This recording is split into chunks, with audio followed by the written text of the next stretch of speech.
মানুষের জীবনে তিনটি গুণ অত্যন্ত প্রয়োজনীয়: শ্রদ্ধা, বিনম্রতা, যোগ্যতা। যদি জ্ঞান লাভ করতে চান তাহলে শ্রদ্ধার প্রয়োজন, যদি মান লাভ করতে চান তাহলে স্বভাবে বিনম্র হওয়া প্রয়োজন, আর যদি মনোবাঞ্ছিত স্থান লাভ করতে চান তাহলে যোগ্যতার প্রয়োজন। বিষয়টা সহজ। শ্রদ্ধা আপনাকে জ্ঞান দেবে, নম্রতা আপনাকে মান, আর যোগ্যতা উচিত স্থান দেবে। কিন্তু যদি আপনি এই তিনটি গুণ সম্মিলিত করেন তাহলে এমন কিছু লাভ করবেন যা এই সব কিছুর থেকে অনেক ঊর্ধ্বে। সম্মান। আর এ হলো সেই সম্মান যা প্রত্যেক মানুষের নিজের জীবনে লাভ করতে চেষ্টা করা উচিত, কারণ এই হলো সেই সম্মান যার কারণে আপনি চলে যাওয়ার পরেও এই সংসার আপনাকে ভালোবাসবে আর মনে রাখবে। আসুন আমার সাথে ভালোবেসে বলুন, রাধা রাধা। রাত্রে আমরা সুখ নিদ্রা লাভ করি, আমরা স্বপ্ন দেখি, ভবিষ্যতের পরিকল্পনা করি, খুব ভালো লাগে। সকালে যখন চোখ খুলি নিদ্রা ভঙ্গ হয়, স্বপ্ন সেইখানেই ভেঙে যায়, আর তারপর আমরা আমাদের রোজকার জীবন যাপন করি। স্বপ্ন হয়তো মানুষ রাতের বেলায় দেখেন, কিন্তু সেটাকে সার্থক দিনের বেলাতেই করতে হয়। রাতে মধুর বাতাসের নিচে কোমল শয্যায় শুয়ে মাতার গলায় মিষ্টি গান শুনতে শুনতে নিদ্রায় আচ্ছন্ন হওয়া, স্বপ্ন দেখা, ভবিষ্যতের পরিকল্পনা করা বড়ই সরল। কিন্তু সকালবেলায় সময় মতো উঠে সূর্যের তাপ সহ্য করে, সেই উষ্ণতা সহ্য করে সর্বাঙ্গ ঘেমে গিয়ে নিজের পথ খুঁজে বের করা, সেই পথে অগ্রসর হওয়া, বাধা বিপত্তি এসবের সম্মুখীন হওয়া, আর তারপর লক্ষ্য লাভ করা, এগুলো কঠিন কাজ। এ হলো অত্যন্ত কঠিন কাজ। যদি আপনি চান যে স্বপ্ন আপনি দেখেছেন তা সত্যি হোক, তাহলে দিনের বেলায় আপনাকে বেরিয়ে কর্ম করতেই হবে, পরিশ্রম করতেই হবে। মনের এই চক্ষু দিয়ে স্বপ্ন দেখা সম্ভব, কিন্তু যদি আপনি বুঝতে পারেন যে এই স্বপ্নই হলো আপনার লক্ষ্য, তাহলে তাকে সার্থক করতে শুধুমাত্র পরিশ্রম দ্বারাই করতে হবে। তাহলে পরিশ্রম করুন আর আমার সাথে ভালোবেসে বলুন, রাধা রাধা। অনেক সময় আমরা জীবনে অনেক মানুষকে এমন বলতে শুনে থাকি যে আমি অসফল হয়েছি কারণ আমার সময় ভালো যাচ্ছিল না, আমি এই জিনিসটা লাভ করতে চাইছিলাম কিন্তু করতে পারলাম না কারণ আমার সময়টা ভালো যাচ্ছিল না, আমি আমার জীবনে ওই মহান কাজটা করতে চাইছিলাম কিন্তু করতে পারলাম না। কেন? কারণ আমার সময়টা ভালো যাচ্ছিল না। কিন্তু যে মুহূর্তে ভালো সময় আমার জীবনে আসবে, আমি সব কিছু প্রাপ্ত করব। এমন প্রায় প্রত্যেকেই বলেন। আসুন একটা কথা বোঝা যাক। একজন মালিকে দেখুন, সে প্রত্যেক দিন গাছের সেবা করে, তাকে জল দেয়, তার যত্ন আত্তি করে। কেন? প্রত্যেক দিন সেই গাছ ফল দেয় না। সঠিক সময় এলে তবেই সেই গাছ ফল দেয়, কিন্তু প্রত্যেক দিন মালি তার সেবা করে, তাকে যত্ন করে। শুধুমাত্র তখন করে না যখন সেই গাছ ফল দিতে সক্ষম। আর যদি মালিক গাছের যত্ন প্রতিদিন না করে তাহলে হয়তো সেই গাছ ফল দিতেই পারবে না। এটাই হলো আমাদের জন্য একটা শিক্ষা। যখন সময় আমাদের জন্য অপেক্ষা করে না, তখন আপনি সময়ের জন্য কেন অপেক্ষা করছেন? ভালো সময়ের জন্য অপেক্ষা করবেন না। ভালো এবং শুভ কর্ম দ্বারা ভালো সময়কে নিজের কাছে টেনে আনুন। নিরন্তর কর্ম করুন, পরিশ্রম করতে থাকুন, শুভ সময় আপনা থেকেই আপনার কাছে আসবে। আসুন আমার সাথে ভালোবেসে বলুন, রাধা রাধা। আকাঙ্ক্ষা কখন লোভে পরিণত হয়ে যায় তা কেউ বলতে পারে না। এবার তার পরিণাম কি হতে পারে তাও আমরা কেউ জানি না। আজ আমি আপনাকে বলছি, কোনো ব্যক্তি সব থেকে বেশি ক্ষতির সম্মুখীন তখনই হয় যখন সে এটা মনে করে যে সে সব থেকে বেশি সুরক্ষিত স্থানে রয়েছে। সে ভাবে যে সে সেখানে সুরক্ষিত রয়েছে। সে তখন অসাবধান হয়ে পড়ে, আর তখনই তাকে জীবনের সব থেকে বড় ক্ষতির সম্মুখীন হতে হয়। নিঃস্ব হয়ে যাওয়ার পরিস্থিতি কোনো মানুষের জীবনে তখনই আসে যখন তার কাছে প্রচুর সম্পত্তি থাকে এবং সে তার থেকেও অনেক বেশি সম্পত্তি অর্জন করতে চায়। সেই অনেক বেশি সম্পত্তি অর্জন করার চেষ্টায় সে এমন কিছু করে বসে যার ফলে তাকে সমস্ত সম্পত্তি হারাতে হতে পারে। একজন রচনাকার নিজেই নিজের প্রতিভা একদম শেষ করে দিতে পারে যখন সে অনেকগুলো কাজ নিজের কাঁধে নিয়ে নেয়।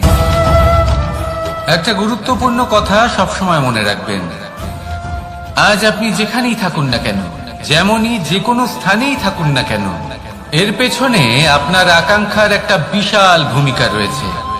কিন্তু মনে রাখবেন, আপনাকে শিখতে হবে যে কখন আর কিভাবে নিজের উচ্চাকাঙ্ক্ষাগুলিকে লাগাম পরাতে হবে, কারণ এটা অত্যন্ত আবশ্যক। তাই আসুন আর আমার সাথে ভালোবেসে বলুন, রাধা রাধা। পাপ এবং পুণ্য, এই দুই হলো সংসারের এমন দুই বিন্দু যাকে কেন্দ্র করে এই সংসারের চক্র ঘুরতে থাকে। আমরা যদি কোনো কর্ম বিচার করি, হয় পুণ্য নয় পাপের দৃষ্টিভঙ্গি দিয়ে, এটা হয় পুণ্য না হলে পাপ। কিন্তু এই পাপ এবং পুণ্য এই দুই নির্ভর করে প্রত্যেক মানুষের উপর, তার চিন্তাধারা, তার পরিস্থিতির উপর। ধরুন এমন একজন মানুষ যিনি অনেক দিন ধরে বনে পথ হারিয়েছেন, অনেক দিন হয়তো উনি কোনো খাবার খাননি। এবার এমন পরিস্থিতি চলে এসছে যে এবার যদি উনি খাবার না খান তাহলে হয়তো জীবিতই থাকবেন না।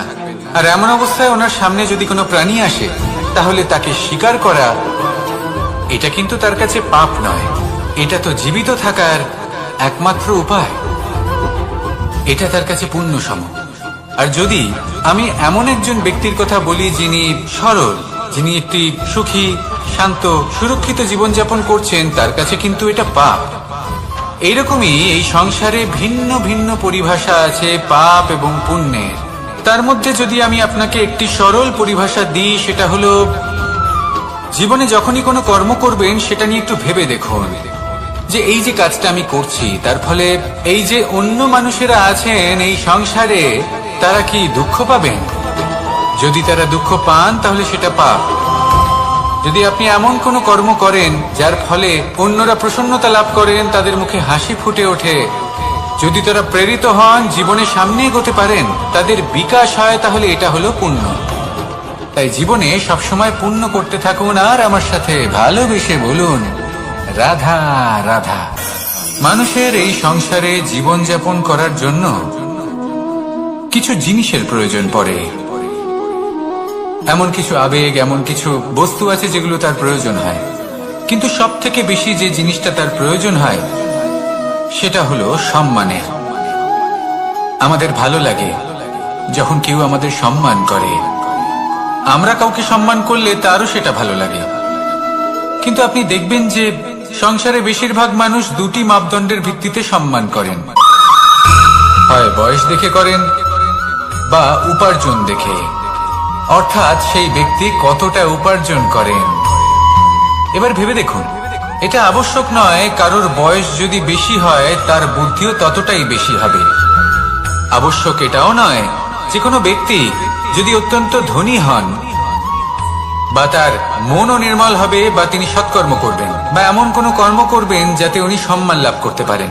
হতে পারে উনি ধনী কিন্তু দুশ্চরিত্র। সেই জন্য বয়স বা উপার্জন দেখে কোনো ব্যক্তিকে সম্মান করবেন না, কর্ম দেখুন।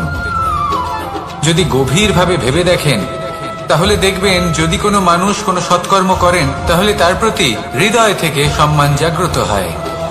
এটাই হলো সেই সম্মান যা অর্জন করতে হবে। বয়স আজ আছে, কাল আরো বৃদ্ধি পাবে। উপার্জন আজ আছে, কাল সেটা কমে যেতেও পারে।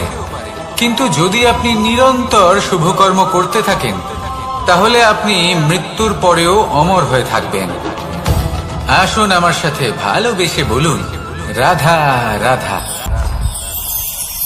বনস্পতি ফলনের জন্য আমাদের কিসের প্রয়োজন পড়ে? একটু ধরিত্রীর, একটু পরিশ্রমের আর একটা বীজের। এবার যদি মানুষের কথা বলি তাহলে এখানে ধরিত্রী হলো মানুষের এই জীবন, যেখানে মানুষ নিজের ইচ্ছের ফল ফুল ফলন করতে চায়। পরিশ্রম হলো আমাদের কর্ম, আর বীজ হলো আমাদের নির্বাচন। আমাদের বেছে নিতে হবে যে আমরা কি বপন করব, আম নাকি খনি মনসা। এর মধ্যে আমরা কি পেতে চাই? রসালো ফলের ফলন চাই নাকি কাঁটার ফলন চাই, তা আমাদের উপর নির্ভরশীল। কিন্তু একটা কথা ঠিক, লক্ষ্য যেমনই হোক না কেন, জীবন যেমনই হোক না কেন, যদি আপনি লক্ষ্যের দিকে এগোতে থাকেন তাহলে কর্মের সাথে খামখেয়ালি আচরণ করতে পারবেন না। যদি আপনি এমন করেন তাহলে এটা আপনাকে একটা অনুচিত লক্ষ্যে পৌঁছে দেবে, সেটা কিন্তু নিশ্চিত। সবসময় এটা মনে রাখবেন, কর্মের সাথে খামখেয়ালি হবেন অর্থাৎ কর্মফলও আপনার সাথে খামখেয়ালি হবে। তাহলে নিষ্ঠার সাথে কর্ম করতে থাকুন আর নিজের লক্ষ্যকে প্রাপ্ত করুন। আর আমার সাথে ভালোবেসে বলুন, রাধা রাধা। অগ্নি চতুর্থ তত্ত্ব, সব থেকে বেশি গুরুত্বপূর্ণ কিন্তু তার থেকেও বেশি ভয়াবহ।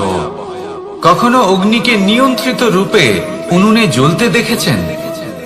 এই অগ্নি আমাদের খাবার বানাতে সাহায্য করে, যা আমাদের শক্তি প্রদান করে।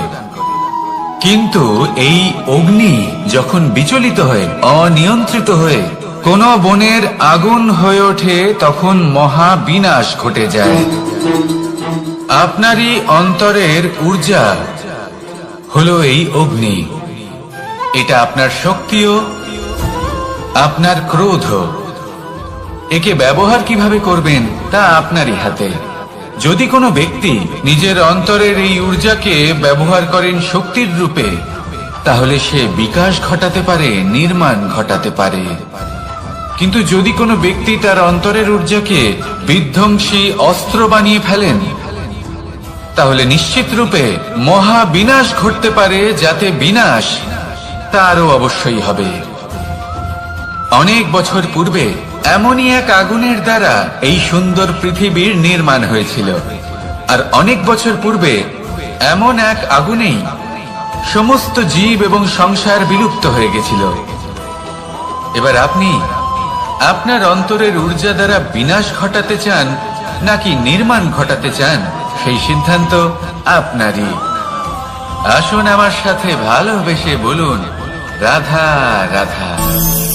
কখনো কখনো এমন হয়, আমরা আমাদের বাড়ির উঠোনে বীজ বপন করি আর তা বিকশিত হয় একটা সুন্দর বৃক্ষে। তার শাখাগুলি প্রতিবেশীর বাড়ি পর্যন্ত পৌঁছয়। ফলের বর্ষণ প্রতিবেশীর বাড়িতেও হয়ে থাকে। আর আমরা ভাবি গাছ আমরা উৎপন্ন করব আর ফল খাবেন আপনারা। এই কেমন কথা হলো? আপনাকে এই কথা বুঝতে হবে যে এসব হলো ভৌতিক বস্তু, সাংসারিক বস্তু। কখনো নিজের বাড়ির বাগানে ভালোবাসার গাছ বপন করে দেখুন, তার শাখাও প্রতিবেশীর বাড়ি পর্যন্ত পৌঁছবে, ফলের বর্ষণ সেখানেও হবে। কিন্তু সেই ফল চাইতে আপনাকে যেতে হবে না, সেই ফল দ্বিগুণ মাত্রায় আবার আপনার কাছেই ফিরে আসবে। তাই নিজের বাড়িতে আর নিজের মনে ভালোবাসার গাছ উৎপন্ন করুন। এই জীবন প্রসন্ন হয়ে বলবে, রাধা রাধা। অ দিয়ে অন্ত, আ দিয়ে আরম্ভ, এই দুইয়েরই রাশি সমান। যদি আপনি মন দিয়ে দেখেন তবে দেখবেন এদের সম্পর্ক খুবই নিবিড়। কিভাবে? যখন কোনো কিছু শুরু হয় এটা নিশ্চিত হয়ে যায় যে তা সমাপ্তও হবে। আরম্ভই যদি না হয় তা সমাপ্তও হবে না। যা আরম্ভ হয়েছে তার সমাপ্তি হলো অবশ্যম্ভাবী। এটাই হলো প্রকৃতির নিয়ম, একে এড়ানো যায় না। এবার এই কথা আমরা সকলে জানি। এবার মানুষ কি ভাবে যে সমাপ্তির পরে কি হতে পারে, এর উত্তর তাদের কাছে নেই। তাদের উচিত অন্য কোনো বিষয় ভাবা যা বেশি গুরুত্বপূর্ণ। এবার মানুষ এটা জানে না যে মৃত্যুর পরে কি হতে পারে, কিন্তু এই কথা অবশ্যই জানে যে জন্ম থেকে মৃত্যু পর্যন্ত এই সময়, যাকে আমরা জীবন বলে থাকি, এই সময় আমরা কর্ম করতে পারি। এই কথা তো আমরা জানি। তাহলে এমন কি কর্ম করা যেতে পারে যা আমাদের সমাপ্তির পরও আমাদের প্রাসঙ্গিক করে রাখতে পারে, এই বিষয়ে ভাবা উচিত। যে জন্মগ্রহণ করেছে তার মৃত্যু হবেই, এটা সাধারণ বিষয়।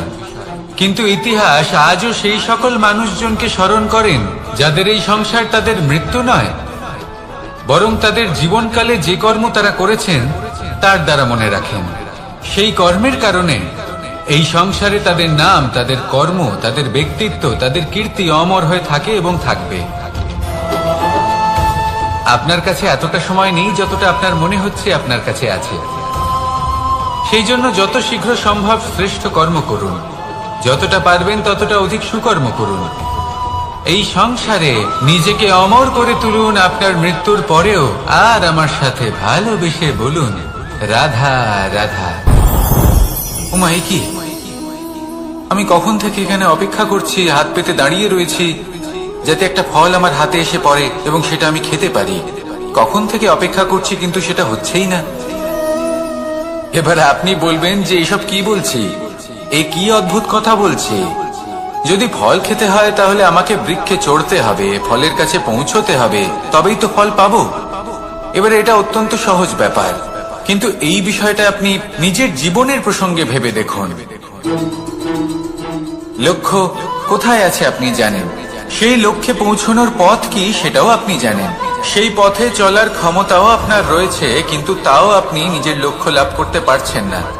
কেন? কারণ আপনি অপেক্ষা করছেন যে লক্ষ্য আপনার সামনে চলে আসবে, কিন্তু তা হয় না। লক্ষ্য সে যাই হোক না কেন, ধন হোক, প্রেম হোক, কোনো সম্মান হোক বা মোক্ষ হোক, যদি আপনি তার দিকে অগ্রসর না হন তাহলে ফল প্রাপ্তি অসম্ভব ব্যাপার, তা কোনোদিনই হবে না। সেই জন্য আপনার চোখের সামনে আপনি যদি নিজের লক্ষ্যকে দেখতে পান তাহলে উঠুন এবং সেই দিকে অগ্রসর হতে শুরু করুন। নিজের অন্তরের সকল অশুভ গুণ দূর করুন, অলসতা ত্যাগ করুন, অজ্ঞানতা ত্যাগ করে দিন এবং চলতে থাকুন। অবশ্যই মনোবাঞ্ছিত ফল লাভ করতে পারবেন। মনে রাখবেন, চলতে থাকলে তবেই লক্ষ্য প্রাপ্তি হবে। অপেক্ষার দ্বারা শুধুমাত্র মৃত্যু লাভ হবে। আসুন আমার সাথে ভালোবেসে বলুন, রাধা রাধা।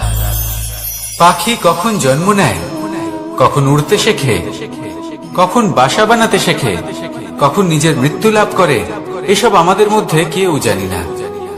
কিন্তু পাখি একটা কথা খুব ভালো করে জানে, যে এই সংসারে ও যা কিছুই করুক না কেন, এই সংসারে ওকে নিয়ে কিচ্ছু যায় আসে না। এবার আমরা কি করি?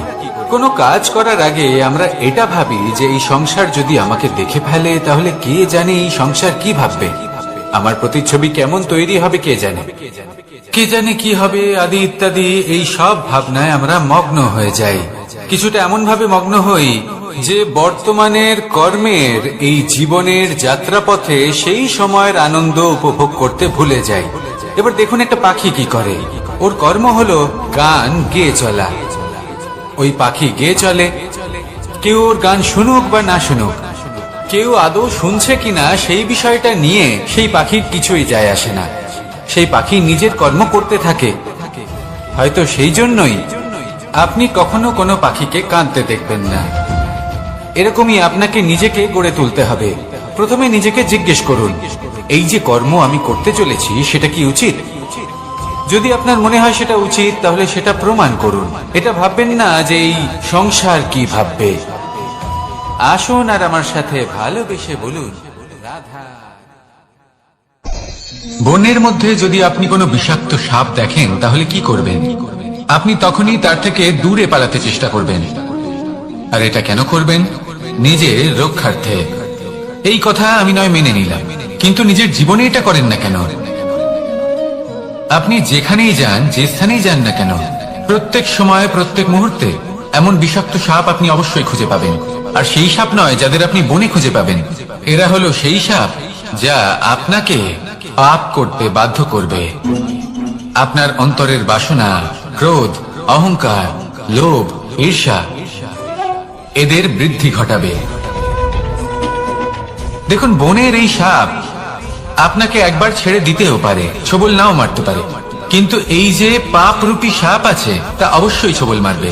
কর্ম যদি করেন তাহলে অবশ্যই ফল পাবেন। সেই জন্য যখনই কোথাও যাবেন, যদি এমন কাউকে দেখেন, যদি এমন কিছু দেখেন যে আপনাকে পাপ করতে বাধ্য করছে, তাহলে সেই মুহূর্তে সেখান থেকে পালিয়ে যান। যেমন বনের সাপ দেখে আপনি পালাতে থাকেন।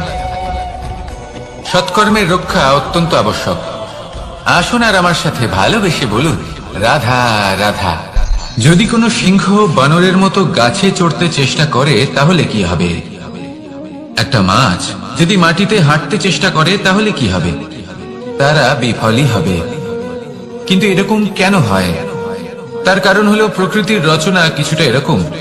এখানে প্রত্যেকটি ব্যক্তিকে, প্রত্যেকটি প্রাণীকে আলাদা আলাদা গুণের অধিকারী করা হয়েছে এবং সকলকে একটা সীমাও প্রদান করা হয়েছে। এবার এই যে বৃক্ষ, পশু, পাখি, এদের মধ্যে সেই ক্ষমতাই নেই যে এরা নিজেদের যাচাই করতে পারবে, নিজেদের সীমাগুলো বুঝতে পারবে, নিজেদের সদ্গুণগুলো চিনতে পারবে। এরা সেটা করতে পারবে না। কিন্তু মানুষ তো আলাদা। মানুষের কাছে সেই বিশেষ শক্তি আছে যে তারা পূর্ণরূপে নিজেদের যাচাই করতে পারবে, নিজেকে পূর্ণরূপে বুঝতে পারবে, নিজের দোষ, নিজের অপগুণ, নিজের সদ্গুণ, নিজেদের সীমাগুলো তারা বুঝতে পারবে। আর এটা অত্যন্ত গুরুত্বপূর্ণ। কথায় আছে যে যদি সাফল্য লাভ করতে হয় তাহলে নিজেকে যাচাই করে নিতে হবে। তাই নিজেকে যাচাই করুন, নিজের সাথে পরিচিত হয়ে যান এবং জীবনে কর্ম করতে থাকুন। সাফল্যের শিখরে অবশ্যই পৌঁছে যাবেন। আর ওখানে যদি যান তাহলে এই মন প্রসন্ন হয়ে অবশ্যই বলবে, রাধা রাধা। অন্ধকারাচ্ছন্ন রাত্রি যদি এসে থাকে তাহলে আলোকিত প্রকাশ নিয়ে সূর্যও অবশ্যই আসে। রোগ যদি এসে থাকে তাহলে তার ওষুধও অবশ্যই আসে। সমস্যা যদি আসে তাহলে সেই সমস্যার সমাধানও নিজে থেকেই আমাদের কাছে চলেই আসে। এই সংসার, এই জীবনের শুধুমাত্র একটাই নিয়ম আছে, আর তা হলো এটাই, এই সংসার হলো একটা চক্রের মতো। এতে শাশ্বত বলে কিছু নেই, নিত্য বলে কিছু নেই। আর যা কিছুই রয়েছে সব বদলাতে চলেছে। যদি আপনার জীবনে দুঃখ থাকে, সমস্যা থাকে, যদি আপনি বিপদ দ্বারা আচ্ছন্ন, তাহলে মনে রাখবেন সবকিছু বদলে যেতে চলেছে। দুঃখের সময় কাঁদবেন না, মনকে আরো দুঃখী করে তুলবেন না, কারণ এখানে যা কিছুই এসেছে তা যাওয়ার জন্যই এসেছে। তাহলে এত চিন্তা কিসের? আনন্দ সহকারে জীবন যাপন করুন আর আমার সাথে ভালোবেসে বলুন, রাধা রাধা। রাত্রিবেলায় যখন আলোকিত জোনাকিদের দেখেন তখন মন প্রসন্ন হয়ে ওঠে। এদের দেখতে খুবই সুন্দর লাগে। আর এমন ঠিক কেন হয়? প্রথম হলো এটাই যে রাতের বেলায় চতুর্দিক অন্ধকারাচ্ছন্ন থাকে। এমত অবস্থায় যদি আমরা কোথাও একটু প্রকাশ দেখি তাহলে সেটাই আশার কিরণের ন্যায় মনে হয়। সেই প্রকাশই আমাদের মন প্রসন্ন করে তোলে। আর সেই জন্য যে সকল মানুষ রাতের বেলায় কোনো জোনাকি দেখতে পান তারা প্রসন্ন হয়ে যান। এবার কখনো কখনো জীবনে আমাদের মনে হয় যে চতুর্দিকে শুধুমাত্র অন্ধকারই হয়ে আছে। প্রত্যেকেরই তা কখনো মনে হয়। আর তখনই আমাদের নিরাশ হলে চলবে না, আমাদের দুঃখী হলে চলবে না। সেই সময় আমাদের খুঁজতে হবে নিজেদের আশেপাশে, চতুর্দিকে, আর কোথাও না কোথাও আমরা প্রকাশ অবশ্যই দেখতে পাবো। আশার একটা কিরণ অবশ্যই দেখতে পাবো। কেউ এমন একটা কর্ম করেন যেটা দেখে আমরা প্রেরিত হয়ে যাই। আর এমন কোন কর্ম যদি আপনারা করেন তাহলে সেই কর্ম আপনার মনকে প্রসন্ন ভাব, আনন্দ এবং ভালোবাসা দ্বারা ভরিয়ে তুলবে। আপনার অন্তরে সেই অন্ধকারের অন্ত করবে, দুঃখেরও অন্ত করবে। আর এই মন প্রসন্ন ভাব নিয়ে বলবে, রাধা রাধা। মনুষ্য জীবনের সব থেকে বেশি গুরুত্বপূর্ণ বিষয় হল মনের একাগ্রতা। এই সংসারের যে কটি মহান কার্য সম্পাদন হয়েছে তা হল মনের এই একাগ্রতার একমাত্র ফল। আপনি অবশ্যই দেখে থাকবেন অনেক ছোট বড় নদী যা বয়ে চলে তাদের সামনে একটা বাঁধ নির্মাণ করা হয় সেই সব নদীর জল সঞ্চয় করতে। বাঁধ হয়ে গেলে প্রয়োজন মতো বা মনের ইচ্ছে মতো তাকে ব্যবহার করা সম্ভব। এবার এটাই আমাদের মনের সাথেও সম্ভব। আমাদের মনের একাগ্রতা আজকের দিনে দাঁড়িয়ে বিভিন্ন ধরনের বিকার, ক্রীড়া এবং ভোগের মধ্যে ভাগ হয়ে গেছে। একে একত্রিত করতে হবে, একটা বাঁধ নির্মাণ করতে হবে, কর্মের বাঁধ।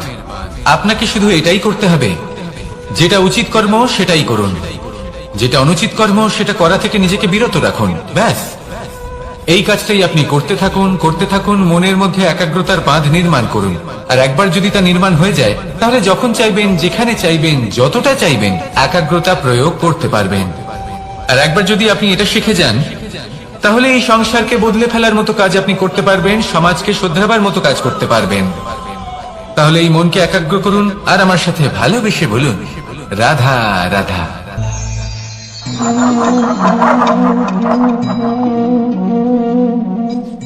কোন ব্যক্তিকে নিশ্চয়ই দেখেছেন যিনি নিজে কাঠ কাটার এই কাজে নিপুণ এবং অভিজ্ঞ।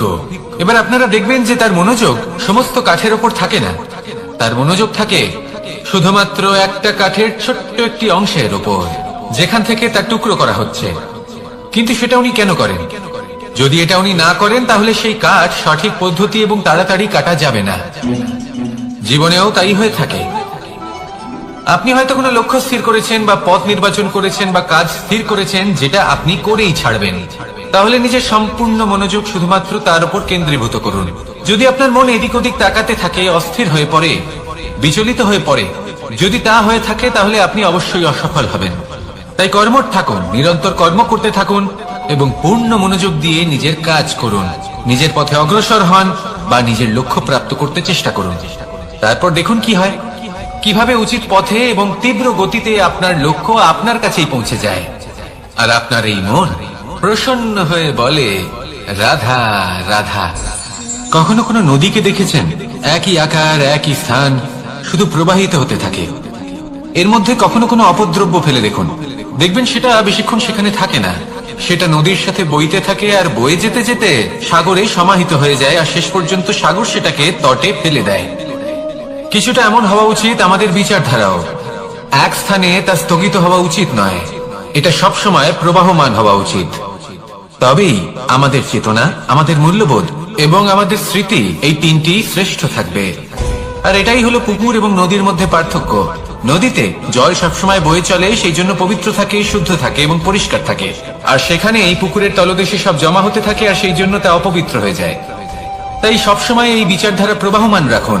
যদি মনে কোনো ভাবনা চলে আসে, সেখানেই থেকে যায় এবং বিদ্যে থাকে, তাহলে তা বের করে দিন, তাকেও বয়ে যেতে দিন, এবং তার যা উত্তর হবে তা সময়ের সাথে আপনার সামনেই চলে আসবে। শুধুই নদীর মতো প্রবাহমান হন আর আমার সাথে ভালোবেসে বলুন, রাধা রাধা। এই সংসারে সাফল্য লাভ করার জন্য জ্ঞানের প্রয়োজন হয়, পরিশ্রমের প্রয়োজন হয়, দৃঢ় নিষ্ঠার প্রয়োজন হয়, নিরন্তর চেষ্টা করা প্রয়োজনীয়। কিন্তু আরো কিছু আছে যা অত্যন্ত প্রয়োজনীয় এবং গুরুত্বপূর্ণ। তা হলো ভালো বন্ধু। তাদের থাকা অত্যন্ত প্রয়োজনীয়। যদি ভালো বন্ধু থাকে তাহলে সময় এলে তারা ঢাল হয়ে আপনাকে সুরক্ষা করবেন। সময় এলে অস্ত্রের মতো শত্রুকে সংহারও করবেন। যদি তিনি জ্ঞানী হন, তাদের মধ্যে সদ্গুণ থাকে, তাহলে এই সব গুণ আপনার মধ্যেও প্রবেশ করবে। তাহলে সাফল্যের জন্য ভালো বন্ধু পাওয়া অত্যন্ত প্রয়োজনীয়। কিন্তু শুধু বন্ধু কেন, ভালো শত্রুও থাকা প্রয়োজনীয়। এবার আপনি ভাববেন, এ আমি কি বললাম? যদি আপনার জীবনেও ভালো অর্থাৎ শক্তিশালী শত্রু থাকে, তাহলে আপনিও শক্তিশালী হতে থাকবেন। এই শত্রু আপনাকে প্রেরিত করবে আরো বেশি শক্তিশালী হয়ে ওঠার। কখনো কোনো হরিণকে দেখুন, তীব্র গতিতে দৌড়তে থাকে। কেন তীব্র গতিতে দৌড়ে? এই কারণে নয় যে কোথাও তার জন্য মধুর ঘাস অপেক্ষা করে রয়েছে, না। সে এই কারণে তীব্র গতিতে দৌড়য় কারণ সেটা না করলে তার পেছনে একটি সিংহ আছে যে ওকে নিজের ভোজন করে ফেলবে। তাই জীবনে বিপদ, সংকট, এই সবকিছুও হলো অত্যন্ত গুরুত্বপূর্ণ। তার সম্মুখীন হতে শিখুন আর আমার সাথে ভালোবেসে বলুন, রাধা রাধা। আমরা সবাই ফল খাই, কিন্তু আমাদের সেই ফলই প্রিয় হয় যে পরিপক্ক হয়ে ওঠে, যেটা নম্র হয়, আর যে ফল অনেক বেশি মিষ্টি আর সুস্বাদু হয়ে থাকে, যাদের রঙে বাহার দেখা যায়। সেইভাবে জীবনে আমরা নানান মানুষের সাথে পরিচিত হই, কিন্তু সেই মানুষই আমাদের মন ছুঁয়ে যায় যারা বিনম্র স্বভাবের, যাদের বাণী খুব মধুর, যাদের অন্তরে আত্মবিশ্বাসের একটা তেজ, একটা রং দেখা যায়। এবার এমন ব্যক্তি আমরা কি করে হব? ঠিক সেইভাবেই যেমন একটা ফল রোদ, বর্ষা, শীত, বায়ু, এই সকল সংকটময় পরিস্থিতির সম্মুখীন হয়ে পরিপক্ক হয়ে ওঠে, সেইভাবেই মানুষ সংকটময় পরিস্থিতির সম্মুখীন হয়ে পরিপক্ক হয়ে ওঠেন। যদি এই সংকটের সম্মুখীন হন তাহলে অভিজ্ঞ হবেন, আর এই অভিজ্ঞতাই শিক্ষা দিয়ে যাবে। এই অভিজ্ঞতা আমাদের শিখিয়ে দেয় যে আমাদের বিনম্র থাকতে হবে। অহংকার করে কোনো লাভ নেই। মধুর বাণীর যে কি মূল্য তা আমরা শিখতে পারি। এই অভিজ্ঞতাই আমাদের বুঝিয়ে দেয় যে উচিত অনুচিত কোনটা, আমাদের দৃষ্টিভঙ্গি তৈরি করে, আর এই দৃষ্টিভঙ্গি দ্বারা আত্মবিশ্বাস জাগ্রত হয়। সেই জন্য জীবনে কখনো বিপদ থেকে দূরে পালাবেন না, সেগুলোর সম্মুখীন হন, অভিজ্ঞতা লাভ করুন, তার থেকে শিক্ষা লাভ করুন, এইভাবেই পরিপক্ক হবেন। আসুন আমার সাথে ভালোবেসে বলুন, রাধা রাধা। ধন সঞ্চয় করা সম্ভব, আর সেই জন্য ধন সব থেকে বেশি মূল্যবান সম্পত্তি নয়। এবার আপনি বলবেন, আমি কি বলছি? এই ধন খুব মূল্যবান, আমরা সকলে অর্জন করতে ব্যস্ত। সেটা এই কারণে, কারণ আপনারা জানেন না এই সংসারের সব থেকে বেশি মূল্যবান সম্পত্তি কি। এ হলো সেই সম্পত্তি যা কখনো সঞ্চয় করা সম্ভব নয়। আপনার কাছে যতই ধন থাকুক তা দিয়ে আপনি স্বাস্থ্য লাভ করতে পারেন, বাড়ি কিনতে পারেন, আদি ইত্যাদি, কিন্তু আপনি যতই ধনী হন না কেন, ফেলে আসা দিনের একটা মুহূর্ত আপনি লাভ করতে পারবেন না। এই একটা মুহূর্ত, এই সময়, এটাই হলো সংসারের সব থেকে মূল্যবান সম্পত্তি। একবার চলে গেলে তা কখনোই ফিরে আসে না। আর এই মুহূর্ত যতই চলে যাক না কেন, আমরা স্মৃতির মাধ্যমে সেগুলি যাপন করতে পারি, তার আনন্দ উপভোগ করতে পারি। আর যার সাথে আমরা সময় অতিবাহিত করেছি তার স্মৃতিতে আমরা চিরকাল জীবিত থাকতে পারি। সেই জন্য সময় সব থেকে মূল্যবান সম্পত্তি, তাকে এইভাবে নষ্ট করবেন না। প্রত্যেকটা মুহূর্ত উপভোগ করুন, আনন্দ করুন, আর ভালোবেসে বলুন রাধা রাধা। কনক, কি সুন্দর একটা শব্দ। এর অনেকগুলো রূপ রয়েছে, অনেকগুলো অর্থ রয়েছে। প্রথম অর্থ হলো স্বর্ণ, অর্থাৎ সম্পত্তি। দ্বিতীয় অর্থ ধুতুরা, অর্থাৎ গাছের ছোট একটা বীজ, যা কিনা অত্যন্ত শক্তিশালী হয়। যদি বেশি মাত্রায় এর প্রয়োগ করা হয় তাহলে এটা বিষময় হয়ে উঠতে পারে। এই হলো সেই ধুতুরা যার প্রয়োগ মহাদেবের পুজোতে করা হয়। এবার প্রশ্ন হলো এটাই যে এই স্বর্ণ এবং এই ধুতুরার মধ্যে মিল কি রয়েছে। মিল হলো এটাই যে এই দুটোই মানুষকে মত্ত করে তোলে। ধুতুরা মানুষকে তখন মত্ত করে যখন তাকে সেবন করা হয়, কিন্তু স্বর্ণ, ধন, সম্পত্তি, মানুষ সেটা যতটাই অর্জন করে নেয় সেটাই যথেষ্ট। এই স্বর্ণ মানুষের ভাবনা চিন্তা করার ক্ষমতাকে বশ করে ফেলে। মানুষ সম্পত্তির লোভে মত্ত হয়ে ওঠে, কারণ যে যত চমৎকারী, যতটা অমূল্য হয় তাকে সামলানো কিন্তু ততটাই কঠিন, তাই না? তাই মনে রাখবেন, ধন, স্বর্ণ, সম্পত্তি এগুলো ধুতুরার থেকেও অনেক বেশি বিষাক্ত হতে পারে। তাই এর উপর আত্মসংযমের একটা কবচ পরিয়ে রাখবেন এবং বিবেকের শক্তির সাথে এগুলো প্রয়োগ করুন, তবেই কল্যাণ হবে। আসুন আমার সাথে ভালোবেসে বলুন রাধা রাধা। আমার কাছে যশোদা মা যেমন, আমার কাছে দেবকী মা যেমন, আমার কাছে ঠিক তেমনই হলেন গোমাতা। এবার ভেবে দেখার বিষয় হলো এটা যে এই সংসারে অসংখ্য প্রাণী আছে, একজন গাইকে একজন মায়ের মর্যাদা কেন দেওয়া হয়? তাহলে এর অনেকগুলো কারণ আছে। এই গাই অর্থাৎ গোমাতা, এনারা হলেন অত্যন্ত শান্ত, শান্তি প্রিয়, কখনো কারোর কোনো ক্ষতি করতেই পারেন না। গোমাতা যে দুধ নিজের বাছুরকে পান করান সেই দুধই আমাদেরও দেন। সেই দুধ পান করে আমরা শক্তি লাভ করি। এই দুধ থেকে আমরা মাখন, ঘি, পায়েস, এইসব সুস্বাদু খাবার লাভ করি। গোমাতার গোবর আমাদের জ্বালানি হিসেবে সাহায্য করে, যার ফলে খুব কম সংখ্যক কাঠ ব্যবহার করা যায় এবং বেশিরভাগ জঙ্গল সুরক্ষিত থাকে। গোমাতার গোমূত্র, সেটাও আমাদের কাছে লাভজনক। এর দ্বারা আমরা অনেক রোগ থেকে মুক্তি লাভ করতে পারি। গোমাতা যখন একটি বাছুরকে জন্ম দেন তখন সেই বড় হয়ে আমাদের ক্ষেত কর্ষণ করে। সেই জন্য গাইকেও জীবনে মায়ের মর্যাদা দেবেন। যতটা সম্ভব তাকে সেবা করুন এবং ভালোবেসে তাকে পালন করুন। এই মন নিজে থেকেই প্রসন্ন হয়ে বলবে রাধা রাধা। মধু কারই না পছন্দ বলুন তো? অত্যন্ত সুস্বাদু হয় এই মধু, মিষ্টি খেতে হয় এবং তা শক্তিও প্রদান করে। এবং প্রত্যেকটি মিষ্টি পদার্থের মতোই এতেও খুব তাড়াতাড়ি পিঁপড়ে ধরে যায়। অন্যদিকে যদি নুনকে দেখি তাহলে বছরের পর বছর রাখলেও এতে পিঁপড়ে ধরে না। এবার যদি কথা বলি বন্ধুত্বের, তাহলে বন্ধুত্ব নুনের মতো হওয়া উচিত, মধুর মতো নয়। যারা সামনে এলে শুধুমাত্র মধুর মধুর কথা বলবে, পরে এতে পিঁপড়ে ধরে যাবে, এটা নুনের মতো হওয়া উচিত। প্রকৃত বন্ধু হলো সে যে সময় এলে পরে আপনার সামনে আপনার প্রকৃত সত্য তুলে ধরবে, তা সে যতই কঠিন হোক না কেন।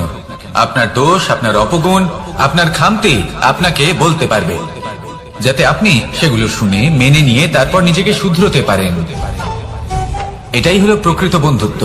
কখনো নিজের জীবনের আশেপাশে মন দিয়ে দেখবেন, অনেক সময় এমন মানুষ থাকেন, অনেক বন্ধু থাকেন যাদের দেখে আমাদের মনে হয় যে এনারা খুব কঠোর, এনাদের কথা খুব কটু। কিন্তু বেশিরভাগ এমন মানুষের মনটা যদি বুঝতে পারেন তাহলে দেখবেন তাতে কোনো মালিন্য নেই, এনাদের মন অত্যন্ত পবিত্র হয়। যদি আপনার জীবনেও এমন কোনো ব্যক্তি থেকে থাকে, এমন বন্ধু থাকে, তাহলে তাদের আগলে রাখুন আর আমার সাথে ভালোবেসে বলুন, রাধা রাধা। যতক্ষণ আমরা এই সংসারে জীবিত ততক্ষণ আমাদের সাথে সবকিছু থাকে, আমাদের ধন, সুখ স্বাচ্ছন্দ্য, আমাদের মিত্রগণ, আমাদের পরিবার, এই সমাজ, এই সবকিছু আমাদের সাথে থাকে। যেদিন আমরা এই সংসারকে ত্যাগ করব, এদের মধ্যে কেউ আমাদের সাথে যাবে না, না ধন, না স্বাচ্ছন্দ্য, না সম্পত্তি। এই সকল মানুষ, এই সমাজ, এরা শুধুমাত্রই শ্মশান পর্যন্ত আমাদের সাথে থাকতে পারবেন। তারপরে যদি আমাদের সাথে কিছু যেতে পারে তাহলে তা শুধুই আমাদের ধর্ম। আর এই সংসারে আমরা নিজেদের যে সুনাম রেখে যাই সেটা সম্ভব শুধুমাত্র কর্মের দ্বারা। সেই জন্য সংসারে যতদিন পর্যন্ত জীবিত আছেন, যদি কিছু অর্জন করতে চান তাহলে ধর্ম অর্জন করুন, ধর্মের বিষয়ে স্পষ্টতা অর্জন করুন এবং কর্ম অর্জন করুন। এটাই হবে আপনার অতীত এবং এটাই হবে আপনার ভবিষ্যৎ, এবং এটাই সকলকে প্রেরণা প্রদান করবে। আসুন আমার সাথে ভালোবেসে বলুন, রাধা রাধা। এই পরিবার হলো আমাদের জীবনের একটা অমূল্য সম্পদ, অমূল্য এক আশ্রয়, যা এই সংসারে হয়তো কোথাও আপনি পাবেন না। তাই একে আগলে রাখুন। পরিবার সেই গাছ। আসুন আমার সাথে ভালোবেসে বলুন, কার সেই গাছ। আসুন আমার সাথে ভালোবেসে বলুন, রাধা রাধা। অনেক সময় আমরা জীবনে অনেক মানুষকে এমন বলতে শুনে থাকি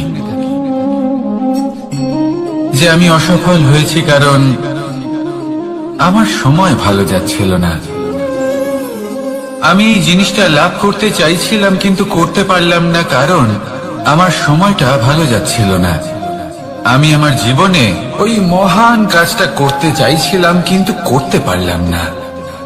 কেন? কারণ আমার সময়টা ভালো যাচ্ছিল না। কিন্তু যে মুহূর্তে ভালো সময় আমার জীবনে আসবে আমি সব কিছু প্রাপ্ত করব। এমন প্রায় প্রত্যেকেই বলেন। আসুন একটা কথা বোঝা যাক। একজন মালিকে দেখুন, সে প্রত্যেক দিন গাছের সেবা করে, তাকে জল দেয়, তার যত্ন আত্তি করে। কেন? প্রত্যেক দিন সেই গাছ ফল দেয় না, সঠিক সময় এলে তবেই সেই গাছ ফল দেয়, কিন্তু প্রত্যেক দিন মালি তার সেবা করে, তাকে যত্ন করে। শুধুমাত্র তখন করে না যখন সেই গাছ ফল দিতে সক্ষম। আর যদি মালি গাছের যত্ন প্রতিদিন না করে তাহলে হয়তো সেই গাছ ফল দিতেই পারবে না। এটাই হলো আমাদের জন্য একটা শিক্ষা। যখন সময় আমাদের জন্য অপেক্ষা করে না তখন আপনি সময়ের জন্য কেন অপেক্ষা করছেন? ভালো সময়ের জন্য অপেক্ষা করবেন না। ভালো এবং শুভ কর্ম দ্বারা ভালো সময়কে নিজের কাছে টেনে আনুন। নিরন্তর কর্ম করুন, পরিশ্রম করতে থাকুন, শুভ সময় আপনা থেকেই আপনার কাছে আসবে। আসুন আমার সাথে ভালোবেসে বলুন, রাধা রাধা। একে বালি বলুন, মাটি বলুন বা ধুলো বলুন, এ দিয়ে কত কিছু করা সম্ভব। এ দিয়ে আপনি নিজের বাসস্থান নির্মাণ করতে পারেন, প্রাচীর গড়ে তুলতে পারেন, অট্টালিকা নির্মাণ করতে পারেন। কিন্তু যদি এই বালিকে আপনি মুষ্টিবদ্ধ করে রাখতে চান তাহলে তা হাত থেকে ফসকে যাবে। আপনি কখনোই একে মুষ্টিবদ্ধ করতে পারবেন না। এরকমই হয় আমাদের জীবন, আর এরকমই হয় সময়। এই মুষ্টিবদ্ধ করা বালির মতো। সময়কে আমরা বাধা দিতে পারবো না, আটকেও রাখতে পারবো না। এ হলো প্রবাহমান। জন্ম থেকে মৃত্যু পর্যন্ত এই যে সময়, তা খুবই সীমিত। আর এই সময় আমরা যেটাই করি তার দ্বারাই আমাদের মূল্য নির্ধারিত হয়। আর এই সংসার থেকে চলে যাওয়ার পরেও এই সংসার এই সব কর্মের জন্যই আমাদের মনে রাখে। তাই যদি আপনি এটা ভাবেন যে আজ যে কর্ম করার ছিল আমি না হয় কাল করে নেব, কাল আমার লক্ষ্যে পৌঁছানোর কথা ছিল আমি পরশু পৌঁছবো, না, এই সময় খুব মূল্যবান, একে নষ্ট করবেন না। এই সময়কে সদ্ব্যবহার করুন, মহান হবার পথে অগ্রসর হন। একে যদি মুষ্টিবদ্ধ করে রাখার চেষ্টা করেন, এই সময় থেমে থাকবে না। আসুন আমার সাথে ভালোবেসে বলুন, রাধা।